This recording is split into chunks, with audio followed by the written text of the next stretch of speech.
Welcome to Train Sim World, an immersive and highly detailed rail simulation featuring authentic routes and trains from around the world. This is the training center. Here you can learn about how to navigate and interact with the world, as well as how to operate the many trains. Let's start by looking around. Find each of the markers and look at them.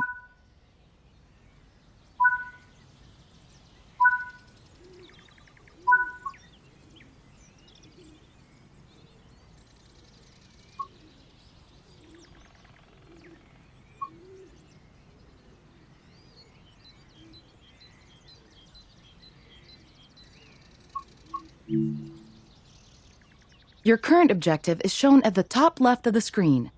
Walk to the blue marker to complete the current objective.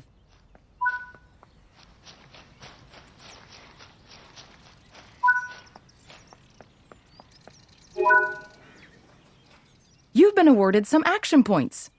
These are displayed in the top right corner of the screen and count towards your overall experience level for the game. This is one of the many types of route tasks to be discovered. Keep an eye out for many more types and styles of route tasks, which can involve placing, collecting, or fixing a variety of things. Head into the main building, and you'll continue your induction there.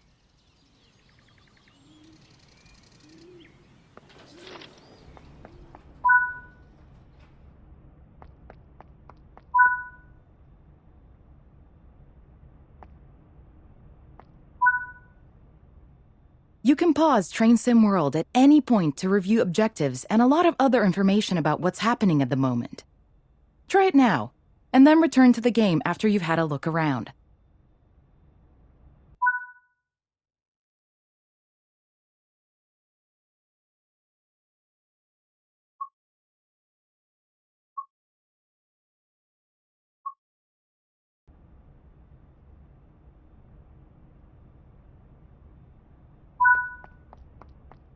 Now that we've covered some of the basics of moving around and interacting with the environment, let's take a walk through the building and find the trains.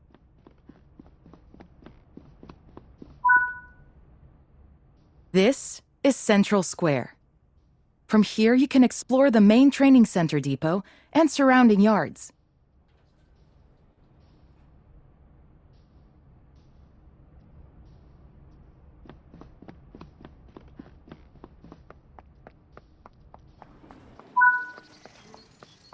Your journey operating trains is just getting started here in the training center. Remember,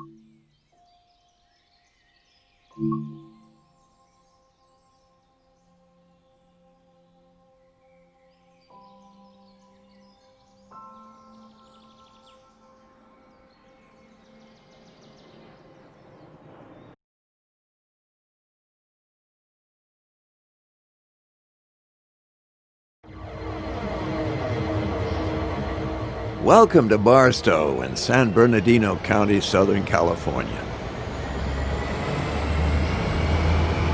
Here you can explore the expansive freight yard before you head out, following the famous Route 66 through the Mojave Desert into San Bernardino.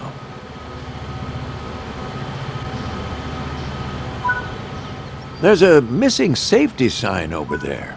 Let's go fix it while you're here.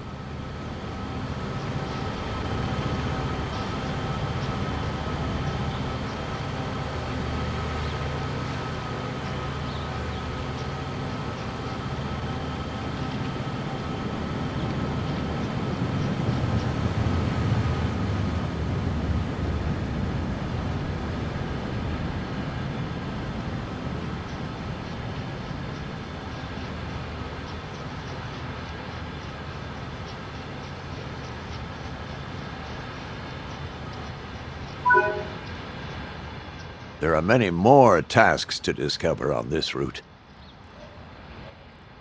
Along the way, make sure to put up route maps, install safety signs, refill water caches, and visit the food trucks.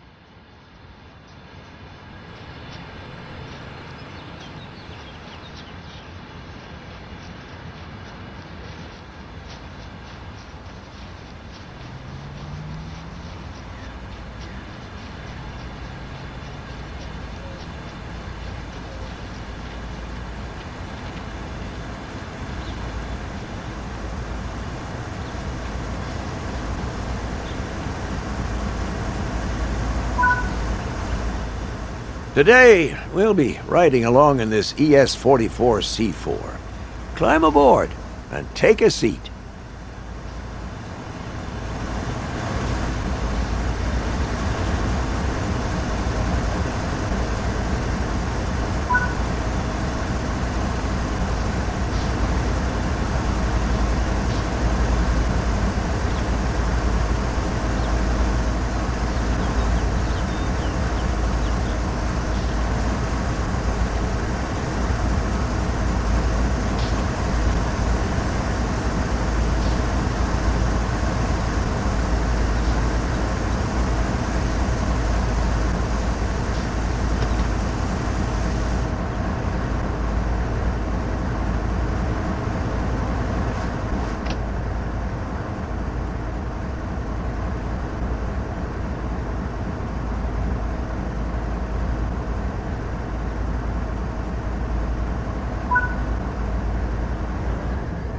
To date, BNSF have rostered over 300 ES-44C4 units.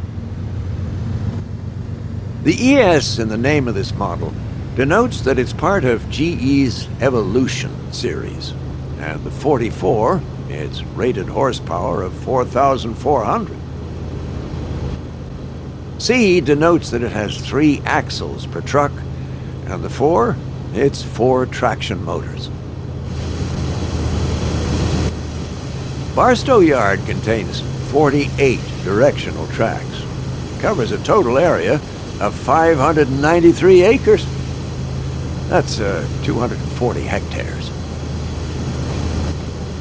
It is the second largest marshalling yard west of the Rocky Mountains. Although this yard has been in operation since the 19th century, much of what you see today was constructed in the early 1970s at a cost of over $50 million. Today, around 1,000 staff are employed here to route freight to and from the Mojave, Needles, and Cajon subdivisions. Each year, over 150,000 locomotives stop at or pass through Barstow Yard. And each day, over 175,000 tons of freight is moved through San Bernardino County. On this route, you will learn to operate ES-44C4 as you tackle stunning mountain ranges through the winding curves of California. And serve local industry as you switch and cut formations in the SD-40-2. You pick the pace. This is Train Sim World Cajon Pass.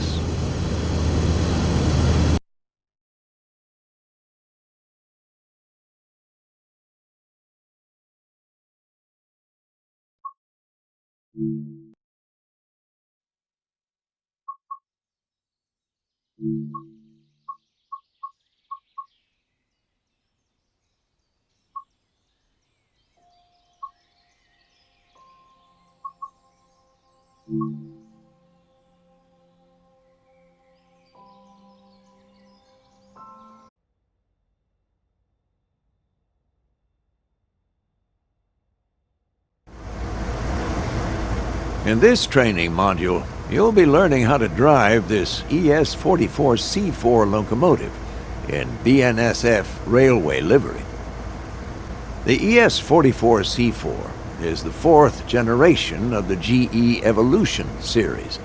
It started production in 2009 and continued to be built until 2015.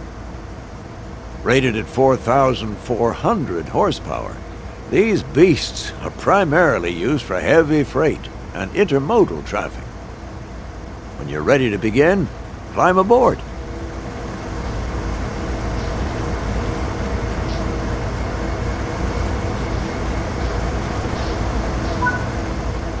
Sit in the engineer's seat.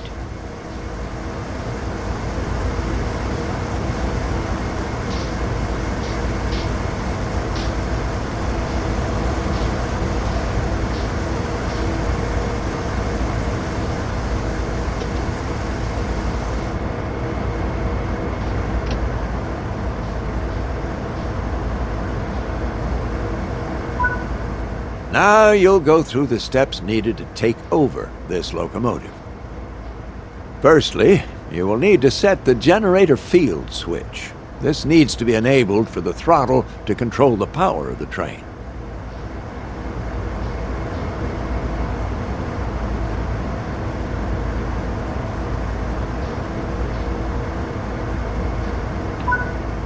This locomotive requires the reverser handle to be inserted before operation. The reverser determines the direction of travel.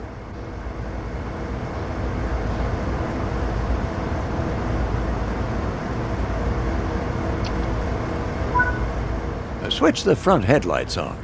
Regardless of the time of day or weather, all locomotives must have their headlights on.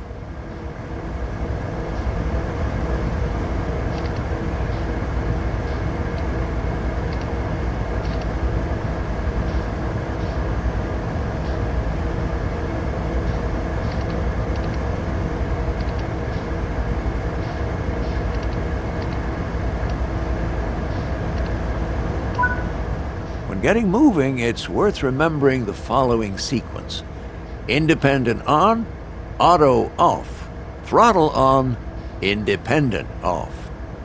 Let's go through that slowly and understand why. First, fully apply the independent brake. Now, this will ensure that regardless of anything else, your train won't move.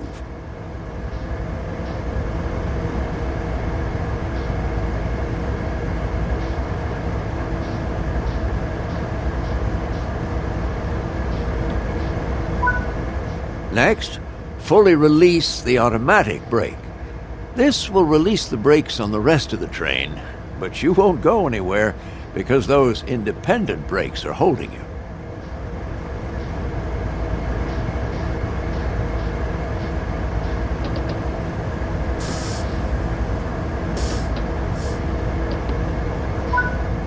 Now apply a small amount of throttle and verify that power is generated.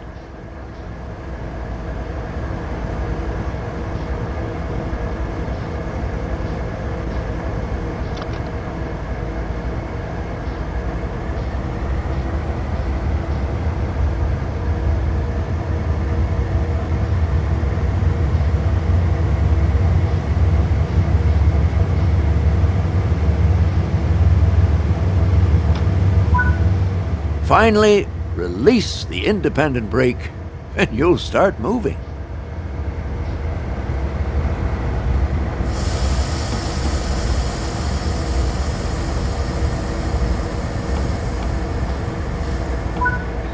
This is a great practice to get used to because it'll help you with two key areas. The first is that you verify that the train will take power before you release the brakes. You don't want to find yourself without power and having to hurriedly put the brakes back on. The second is that having power applied as you release the independent brakes ensures that you won't roll backwards.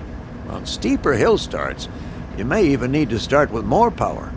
And this is something you can practice and get used to as you find yourself out on the railroad. If you have any locomotives on the rear of the train behind freight cars, you can press the banking comms button to enable radio communications with those remote units. This will ensure that they operate their throttle and brakes in unison with your own locomotive, giving you much-needed extra control on your journey. Press it now, just to get practice, even though there aren't any connected.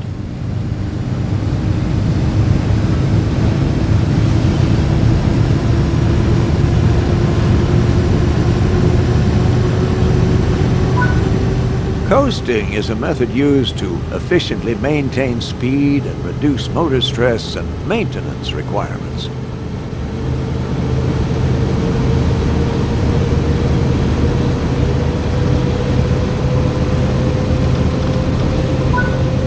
Come to a stop in the indicated position using the independent brake. Independent brakes apply only to the locomotives in the formation and are much faster to apply and release than the automatic brake, which operates on the entire train.